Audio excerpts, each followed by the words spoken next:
김근희 기자, 조국 전 장관이 부인을 면회하러 갔죠. 그렇습니다. 오늘 오전에 조 전 장관이 자택에서 나가는 모습이 포착이 됐는데요. 이후에 오전 10시 50분쯤에 의왕시에 있는 서울구치소를 방문하는 모습이 포착이 됐습니다. 그 정경심 교수에 대한 구속영장이 발부된 지 약 10시간 정도 지난 뒤인데요. 지금 화면에서 보시는 것처럼 이 조 전 장관은 아들과 함께 찾아서 정경심 교수를 약 50여 분 정도 면회를 마친 것으로 알려졌습니다. 또 이 자리에는 아마도 가족으로 추정되는 중년 여성도 함께한 것으로 전해졌는데요. 조 전 장관이 또 구치소 외부에서 가족들과 함께 대화를 나누는 모습 등이 포착되기도 했습니다.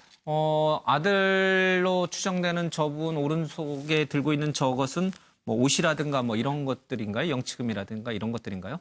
구체적으로 확인은 되지 않습니다만 통상적으로 가족들이 간단하게 그 안에서 생활하는 데 필요한 소지품 정도 등을 전달하는 경우도 있어서 또 그와 관련한 물품들을 준비해서 갔던 것 아니냐 이런 해석들이 나옵니다. 표정이 역시 착잡한 표정일 수밖에 없겠죠. 그건 누구나 그럴 수밖에 없겠죠. 최경선 의원님, 어제도 저희들이 좀 다뤘습니다만은 조국 전 장관의 일거수일투족이 모두 이게 언론 지금 카메라에 노출이 돼 있어요. 어느 정도 이 사생활을 좀 보호해 줘야 될 것인지 아니면 어느 정도 우리가 저 모습까지도 일일이 다 세부적으로 방송을 해야 될 것인지 진행하는 저도 사실 좀 고민스럽습니다. 제가 항상 농담하듯이 하는 말이 세금 중에서 가장 비싼 세금이 유명세다. 사회적 관심을 받으면은 저런 고통을 감당할 수밖에 없죠. 연예인들이 저런 고통을 많이 받는 것이고, 저도 지금 언론사 일원의 한 명이지만 후배 기자들이 취재를 한다고 했을 때 저렇게 사회적 관심 인물에 대해서 취재하지 말라고 할 수가 없는 것이거든요. 그렇다면은 이제 저런 취재가 쏠리는 것은 당연한 일인데 다만 이제 우리가 시위를 할 때에도 폴리스 라인이 있어서 넘지 말아야 될 선이 있는 거 아니겠습니까? 그래서 저런 취재를 하더라도 지켜줘야 될 사생활의 공간, 집 안을 억지로 촬영을 한다든지 그런 것들은 아무리 취재라 하더라도 삼가해야 될 일이라고 봅니다. 알겠습니다. 착잡한 마음으로 아들과 함께 정경심 교수 부인의 수감 구치소를 찾은 조국 전 장관.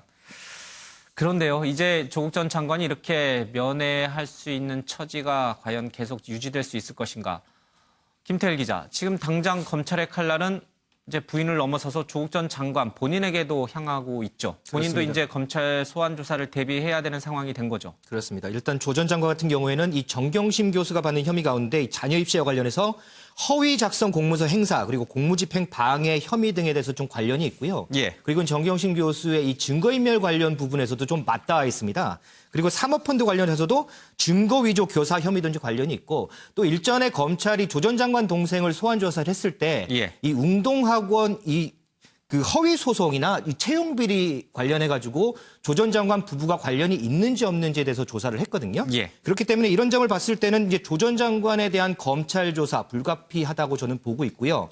특히나 이제 이번 정경심 교수 구속으로 인해서 이 검찰 입장에서는 이 수사의 정당성이나 명분 등을 얻었다 이런 평가를 받고 있기 때문에 이 동력을 계속해서 유지할 가능성이 높다고 보여집니다. 조국 전 장관으로서는 어제 부인 정경심 교수의 구속이 참으로 당혹스러울 수밖에 없었을 것입니다. 그럴 것도 청문회에서도 그렇고요. 법무장관 수행하면서도 수차례에 걸쳐서 자신과 부인 정경심 교수는 여러 의혹에 대해서 깨끗하다, 죄가 없다, 또 이렇게 강변해 왔던 터라 부인의 구속이 주는 충격은 훨씬 클 겁니다. 자, 그렇다면 조 전 장관이 언급했던 자신도 전혀 모르고 있었다, 사모펀드 등등과 관련해서 여러 가지 의혹과 관련해서 전혀 모르는 일이다, 아니다라고 했던 조 장관 역시 만약 검찰 수사가 진행이 되면 어떻게 될지 모르겠네요. 언제쯤 조사가 본격화할까요? 일단은 정경심 교수에 대한 1차적으로 구속기간 내에 20일 이내에 검찰이 조사를 해서 기소를 해야 되거든요. 그러니까는 그 안에 이제 조사를 할 가능성이 높은데 그것도 차일피일 미루기보다는 당장 지금 예측이 나오는 게 이번 주 아니나 다음 주, 그러니까 10월까지는 아마 조 전 장관의 조사가 이루어지지 않을까 하는 예측들이 지금 서초동 주변에서는 나오고 있습니다. 알겠습니다. 유호정 기자, 지금 윤석열 검찰총장의 경우에는 어제 정경심 교수의 이 구속과 관련해서 특별한 코멘트가 없었다고 검찰에서 얘기했잖아요. 만약에 이게 기각이 됐으면 윤석열 총장까지도 거취 논란이 불거졌을 텐데 일단 윤 총장 입장에서 보면 한 고비를 넘긴 셈인가요? 네, 그렇습니다. 이번 이 구속영장 결과가 검찰의 이번 수사의 중간 성적표다. 이런 얘기가 많이 나왔습니다. 그동안 과도한 수사라는 비판이 있었기 때문에 영장마저 기각이 돼버리면 그렇지 않느냐, 과도한 수사 아니냐.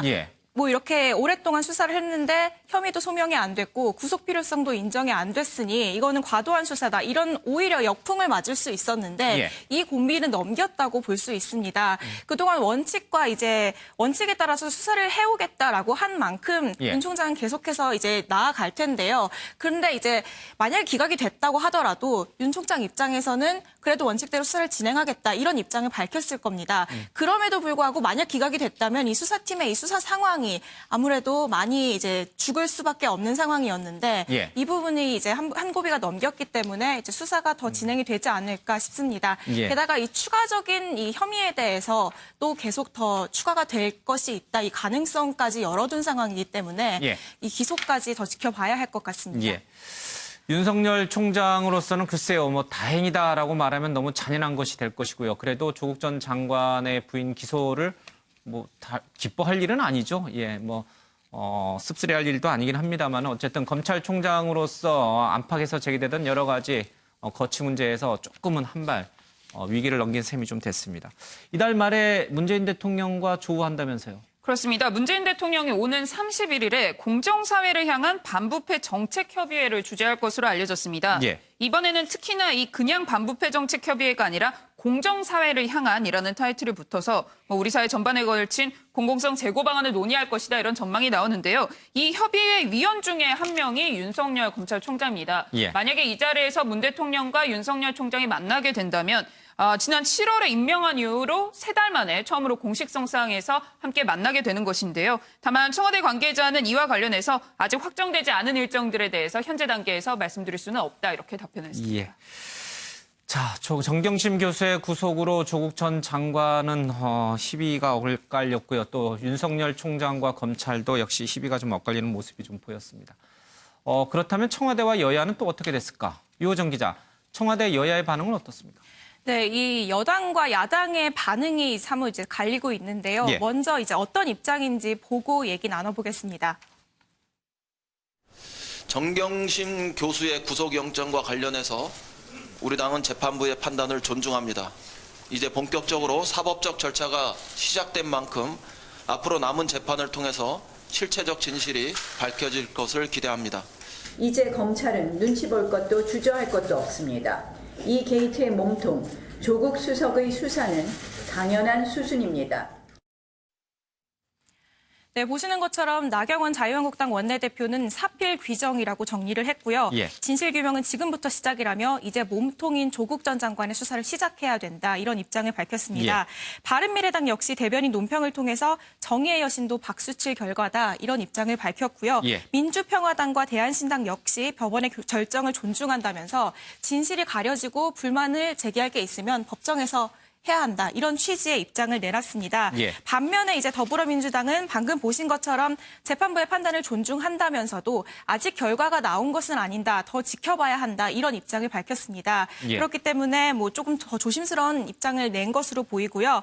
이제 청와대가 어떤 입장을 보일지 이 부분도 상당히 관심이었는데요. 청와대 관계자는 사법부 판단에 대해 청와대가 무슨 말을 하겠느냐. 앞으로도 입장을 내지 않을 예정이다 이런 얘기를 했습니다. 그동안 이 검찰 수사와 관련해서도 청와대가 어떤 이제 얘기를 하면서 이게 수사 외압이다 뭐 이런 논란이 불거졌던 만큼 사법부 판단에 대해서도 청와대가 조금 더 조심스러운 모습입니다.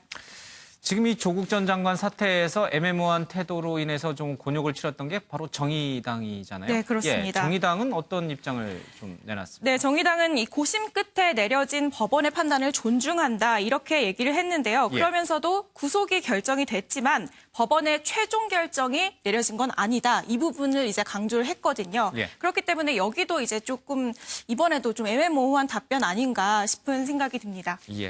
최경선 의원님, 이제 이 정경심 교수의 구속이 가져왔던 여러 가지 이제 다양한 풍경들 또 표정들을 저희들이 좀 살펴봤습니다. 가장 곤혹스러운 것이 역시 검찰 쪽과 청와대, 민주당 쪽일 텐데, 뭐 검찰은 한 고비를 넘겼으니까 앞서 이제 윤석열 총장 얘기도 잠깐 했습니다만, 그렇지만 대통령을 보는 윤석열 만나야 되는데 곧 윤석열 총장의 마음. 또 청와대와 민주당은 또 검찰 윤석열 총장을 어떻게 그러면 봐야 될 것인가? 무리하게 계속 비판할 수는 없잖아요. 일단 재판부에서 구속영장이 발부된 것을 본 이상.